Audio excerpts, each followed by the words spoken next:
wanting to excel in all of the skills, and settling for nothing less than an outstanding performance.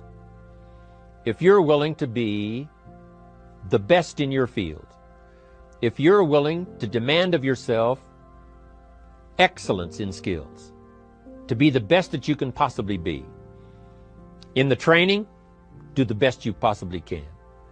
In doing a workshop, do the best you possibly can. Developing the skills of using your personality, developing the skills of language, developing the skills of influence, developing the skills of organizing, expertise, excellence in skills. Here was the next one on my list, making a powerful contribution to you, the variable, and that is preparation. Well prepared. And preparation, of course, involves a whole lot of things. A big share of our life is preparing, getting ready. When we go to the first grade in school, we're just preparing for the second grade. After we've finished 2 grades, the 2 grades prepare us for number 3. Sometimes it seems like a long, excruciating time. And the time will just seem like it'll never come when we can finally have the performance that we really want. But it takes time to prepare. It takes time to get ready. And the decisions you make in the preparation time, those are the decisions that last for a lifetime. Preparing to have a good day. It's that preparing, maybe the night before, maybe the couple of days before the day that you're going to put everything together. The preparation for a meeting means that you've taken it serious. The preparation for doing a workshop means you're serious about the workshop. You want to make the best contribution. That kind of preparation is important. But here's preparation that's very vital, and that is to prepare yourself for success. Life seemingly does not wish to waste success on the unprepared. Life says, why waste a fortune on this person? They're not prepared to do the right things with it. They're not prepared to use it wisely. If a fortune was bestowed upon this unprepared person, it would probably be wasted. The people that could have been touched won't be touched. What could have been done won't be done because this fortune will have been wasted on the unprepared person. So not only look for fortune, not only look for the promise, but prepare yourself and ask of yourself, what can I do to make myself ready? Because remember, life was designed not to give us what we want, not to give us what we need, but life was designed to give us what we deserve. Every value in life must be paid for, and those that pay are the ones that get it. It says those that give receive.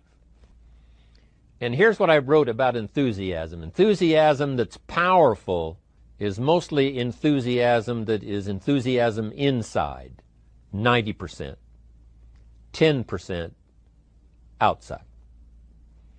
We all know what the enthusiasm is like when somebody lets us see their enthusiasm, which is like the 90%, and only 10% of it is inside. But the enthusiasm that really affects people is not just being loud, but the enthusiasm that runs deep, the enthusiasm that comes from deep inside, created by self-confidence, created by purpose, created by genuine willingness to help other people. That kind of enthusiasm, knowing that you're going to get the job done, knowing you're going to affect people, knowing you're going to have testimonials flowing in from all kinds of directions. That kind of enthusiasm. A lot of it is quiet. A lot of it is unheard. And the 10% that's heard, it rings a bell. People call it genuine enthusiasm because they know that what you say in the outward display of your enthusiasm is only a small tip of the iceberg of the enthusiasm you feel inside that really motivates you to do the best job you can. Now, there are 2 major benefits of positive reinforcement. Number 1, positive reinforcement builds good habits. If what you are doing, the habits you've gotten into, are building your ambition and increasing your success, keep doing them. Your success is reaffirming that these habits are good. Your success tells you that you need to keep doing what you are doing. By reviewing these habits that bring on success, You reinforce them, give them sticking power. Now here's the other side. By reviewing your habits, what you do every day, by reviewing your habits, you may find out that some of them are inhibiting your success. You may find out that what you're doing every day is bad for you. Or you may realize that you've gotten out of some very good habits. Somebody says, well, I've just gotten out of the habit of taking my daily walk around the block. Well, I guess you'll just have to get in the habit of being sick down the road. Somebody says, well, I used to read the books all the time. I've just gotten out of the habit. Then change it. Go back into your disciplines. If you've just gotten out of the habit, just get back into the habit. It's called discipline. If it doesn't work, don't do it any longer. You can keep your fingers crossed if you want to and hope that it'll all straighten out. You can wish for the wind not to blow quite as severely, to change in your favor, but we call that naive at best. If the habits that you've gotten into aren't serving you, change them. You can't keep doing this any longer.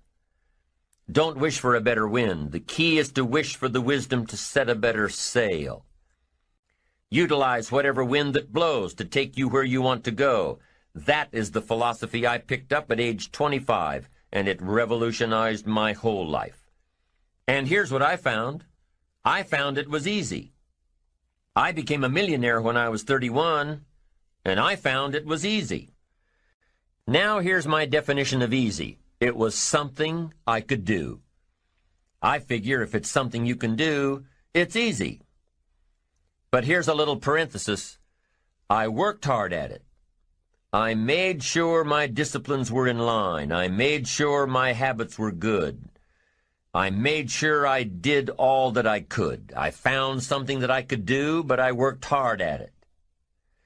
I got up early, stayed up late, and worked hard from age 25 to 31. But what I did was easy, meaning it was something I could do. Well, you say, Mr. Rohn, if it was so easy, how come during those 6 years all those other people around you didn't get rich? Here's why. It's easy not to. How else would you describe it? That's it.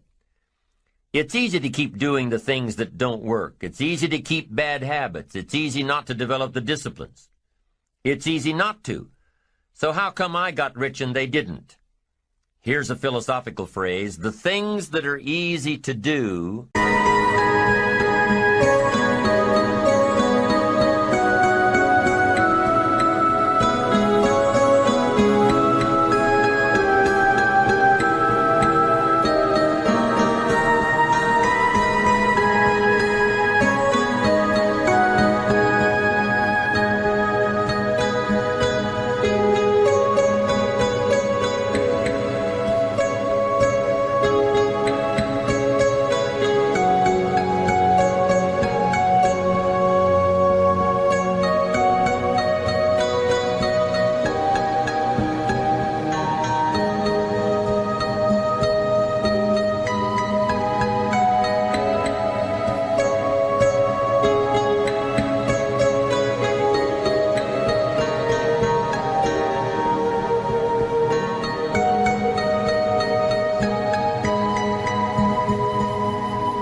are also easy not to do. That's the difference between success and failure, between daydreams and ambitions. Here's the key formula for success. A few disciplines practiced every day. And those disciplines have to be well thought out. What should you spend your time doing? Don't waste your time on things that aren't going to matter. But a few simple disciplines can change your whole economic future. Future with your family, future with your business, future with your enterprise, your sales career, your management career. A few simple disciplines. A few simple habits. Good habits. Repeated every day. Now here's the formula for failure. Errors in judgment. Repeated every day. All you've got to do is to have a few errors in your judgment and repeat them every day. I'm telling you, they'll spin out of control in 10 years. You'll end up driving what you don't want to drive, wearing what you don't want to wear, living where you don't want to live, earning what you don't want to earn, a few errors every day, bad habits every day, it's disastrous. Now here's why it's easy to repeat an error in judgment. Because failure doesn't fall at the end of the first day. Bad habits don't show their horrible results at the end of the first day, or the first week, or the first month. It's easy to get faked out. If disaster fell on us at the end of the first week, we'd change our philosophy. But it's so subtle. Errors in judgment, bad habits. They're so subtle. They get you a little off course, a little off course, a little off course. You keep drifting off course, and all of a sudden you're caught. So you've got the choice right now of one of two easies. Easy to do, or easy not to do. I can give you in one sentence how I got rich by the time I was 31. I did not neglect to do the easy things I could do for 6 years. I did not neglect. That's the key. I found something easy I could do that led to fortune, and I did not neglect to do it. The major reason for not having more of what you want in America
more health, more money, more power, more influence, more everything. The major reason is simple neglect. Neglect. And if you don't take care of neglect, it becomes an infection, and then it becomes a disease. So if you're in the habit of not doing it, doing all it takes to get ahead, get in the habit of doing it. Doing all it takes. That's the first benefit of positive reinforcement, building good habits. Now, the second benefit of positive reinforcement is that it creates the energy to fuel additional achievement. It gives you the drive to do more, to not only keep on doing what's right, but to do more of what's right. The disciplines that will help you grow and get ahead of it all. The knowledge that what you're doing is paying off creates more energy to keep going. How easy is it to get up in the morning when you know you're not doing all that it takes? It's not very easy at all. You can just lay there awake thinking, oh, what's a few more minutes in bed? It won't matter much anyway. Wrong. It does matter. It will matter. Now, how easy is it to get up in the morning when you're pouring it on, doing the best you can, anxious to get going, make progress toward your dreams? It's a whole different story. When you're resting to renew your reserves, it's much different than resting to avoid your day. When you're psyched up and excited for your life, when you're excited for what you've planned to accomplish for the day, it's amazing. You'll wake up before the alarm clock even tries to startle you awake. Your successes fuel your ambition. Your successes give you extra energy. Your successes pave the way for more successes. It's the snowball effect. With one success, you're excited to meet another, and another, and another. And pretty soon, the disciplines that were so difficult in the beginning, the disciplines that got you going, are now part of your philosophy.